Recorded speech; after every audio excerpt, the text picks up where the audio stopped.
Bonjour et bienvenue à ce nouveau tutoriel sur la plateforme 237 237 Network-Lab. Je suis Christian Ekanjoum, consultant en infrastructure, réseau et sécurité. Donc, dans les vidéos précédentes, j'ai parlé de la notion de zone sur le pare-feu Palo Alto ainsi que des types d'interfaces. Donc, aujourd'hui, nous allons voir comment configurer une interface tab. Je rappelle que l'interface tab est simplement une interface de monitoring nous permettant d'avoir une visibilité sur les flux entrants et sortants de notre réseau. Donc, l'idée pour nous ici est que cette interface tab nous permettra d'avoir les informations sur les flux entrants et sortants de cette interface-ci. Pour plus de détails, notre infrastructure a été préconfigurée telle qu'il suit. J'ai ce routeur ici qui est en même temps notre routeur nous permettant d'aller sur Internet avec une route par défaut sur lequel nous avons configuré l'interface Ethernet 0/0 en DHCP, voilà, qui prend du DHCP sur notre modem. Nous avons configuré deux sous-interfaces correspondant au VLAN 200 et au VLAN 100 pour tout ce qui est réseau employeur et réseau prestation. Nous avons configuré deux serveurs DHCP, ça veut dire notre routeur est le serveur DHCP, et nous avons implémenté du NAT dans lequel nous avons autorisé rien que nos deux plages réseau à pouvoir se connecter à Internet. De cette façon-ci, côté switch, qu'est-ce que nous avons configuré? Côté switch, qu'est-ce que j'ai configuré? Côté switch, nous avons configuré l'interface Giga 0, 0 en trunk pour laisser passer tous les VLAN vers le routeur. Et nous avons configuré les interfaces d'accès pour ce qui est de l'employé 1, c'est l'interface 0/3. Nous avons configuré son interface en accès. Et pour ce qui est de l'employé prestation 1, nous avons configuré Ethernet 0/1 aussi en accès. Nous n'avons pas encore configuré le spam qui nous permet de monitorer les ports, alors de répliquer le trafic d'un port X vers un port Y. Pour vous montrer simplement que les configurations ont été préalablement configurées, vous avez ça. Vous voyez bien que notre PC a pris l'adresse 100.2 et celui-ci a pris l'adresse 200.2. Et les deux vont bien sur Internet. Nous avons le flux qui va sur l'Internet. Allons configurer maintenant notre Palo Alto. Voilà.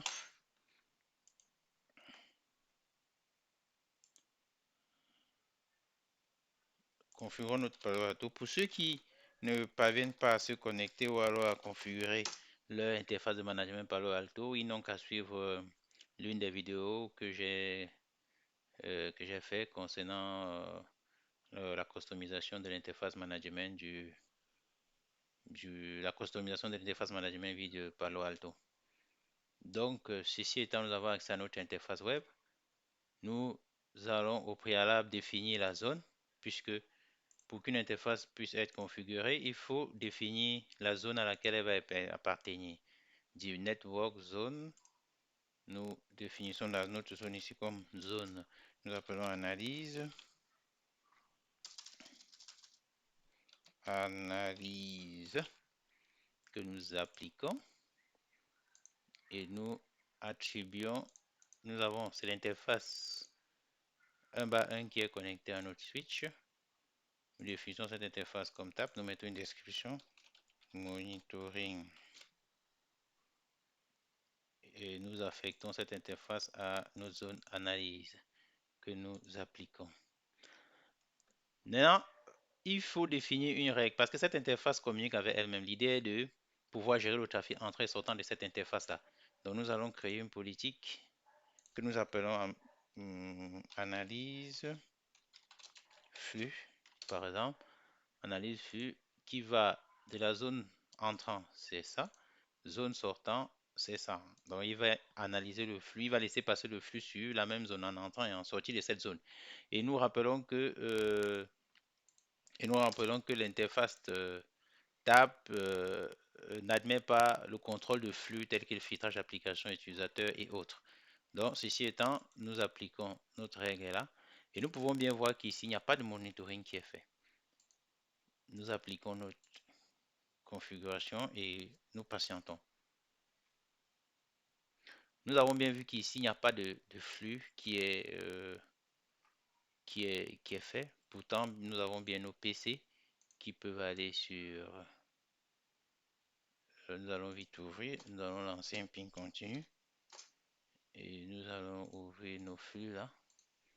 Nous allons lancer aussi un ping continu. Et nous allons ouvrir aussi le navigateur web. Nous voyons que nous pouvons aller sur google.com ici. Voilà, ici, pareillement. Ici, nous pouvons aller sur google.com. Voilà. Ok, nous avons ceci. Ceci étant, nous regardons notre règle. Est-ce que c'est appliqué à 100%?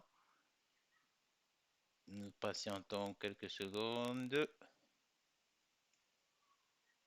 Le miroir n'a pas encore été configuré. Côté switch, je le précise. Le miroir n'a pas encore été... Ok, nous voyons que quand nous actualisons même là, nous n'avons pas de flux. Donc maintenant, nous disons au switch,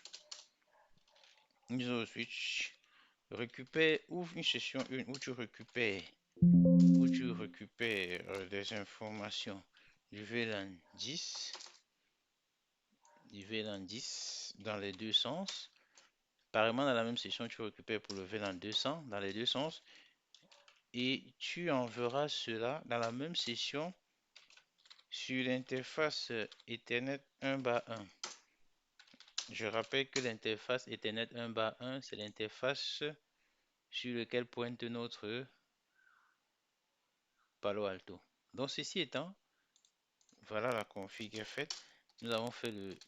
Voilà, nous récupérons tous les flux VLAN 1, VLAN 100, VLAN 200 et nous appliquons cela sur l'interface Ethernet 1/1. Cette config n'impacte en rien l'arrivée des flux vers les PC EMP1 et Press1. Maintenant, repartons sur notre Palo Alto et actualisons. Qu'est-ce que nous voyons? Nous voyons les pings sont en train de passer. Ça veut dire notre pare-feu monitor déjà, il reçoit déjà les flux. Ouvrons une page web sur notre PC. Ouvrons une page web, par exemple, ouvrons ici, je peux mettre YouTube Studio. Voilà, YouTube Studio. Ouvrons une page quelconque. Là, je suis sur le PC 200. Ouais, il me demande, voilà, YouTube. Je suis sur le PC 200.1. Je suis sur le PC 200.1. Je peux ouvrir là. Et je vais sur le PC 100. Je vais sur le PC 100.2. J'ouvre par exemple Facebook Market par exemple. J'ouvre aussi là. J'arrête mes pings. Repartons sur notre Palo Alto. Est-ce que nous verrons ces sites, les requêtes de ces sites? Effectivement, nous avons YouTube qui a été fait au préalable par notre PC Press 1 200.1. Voilà.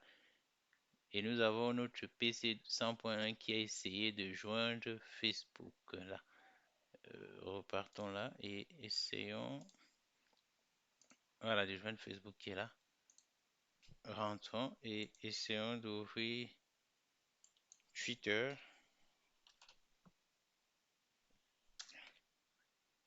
Twitter par exemple là. Login.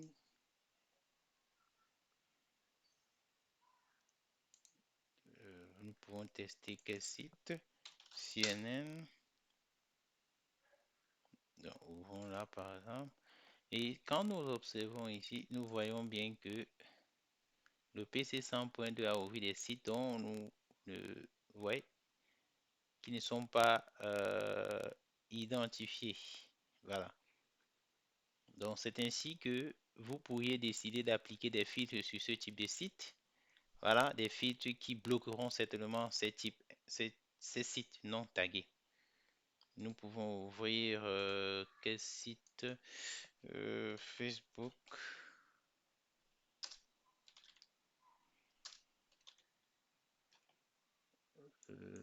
Google, Google, Microsoft, Microsoft Office 365 par exemple. Voilà. Là, nous sommes sur le PC Employé 1. Revenons ici. Voilà. Vous allez voir.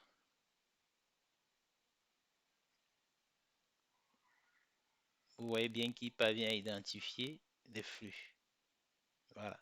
Donc, c'est ainsi que vous pouvez implémenter, n'est-ce pas, le tab, le tab mode afin de voir les différents flux qui transitent de vos utilisateurs vers les sites externes à votre réseau. Et vous pouvez vous appuyer sur ce type d'informations-là pour établir, n'est-ce pas, une matrice de filtrage. Merci et à très bientôt pour la suite.